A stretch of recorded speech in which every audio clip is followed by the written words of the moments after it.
بے زبان نہ سمجھ میری خاموشی کو، بے زبان نہ سمجھ میری خاموشی کو، شور کرتا نہیں کبھی گہرا پانی۔ مضبوط لوگ خاموش رہتے ہیں اور وہ کبھی کسی سے شکایت نہیں کرتے۔ اس سے تو خاموشی بہتر ہے کہ کسی کو دل کی بات کہہ کر پھر اس کو کہا جائے کہ کسی کو نہ کہنا۔ خاموشی ایک ایسی عبادت ہے، فرشتہ اسے لکھ نہیں سکتا، شیطان اسے بگاڑ نہیں سکتا، اور اس رب کے سوا کوئی اسے جان نہیں سکتا۔ ہاتھی کی خاموشی کتے کی 1000 بھونگ کے اوپر باری ہے۔ پرندے اپنے پاؤں اور انسان اپنی زبان کی وجہ سے جال میں پھنستے ہیں۔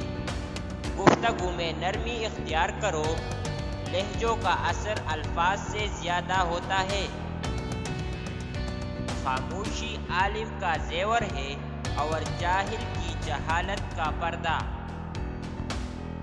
خاموشی میں راحت ہے، لفظوں کا سفر انسان کو تھکا دیتا ہے۔ اگر تم چاہتے ہو کہ تمہارا رعب و دبدبا رہے تو پھر خاموش ہو جاؤ، کیونکہ خاموشی کے پیچھے خزانہ چھپا ہوتا ہے۔ پہاڑوں کی ہیئت کی وجہ اور صحرا کا رعب بھی خاموشی ہے۔ تم قبرستان سے ڈرتے ہو کیونکہ وہاں خاموشی ہے، اس لیے اگر اپنا رعب چاہتے ہو تو خاموش ہو جاؤ۔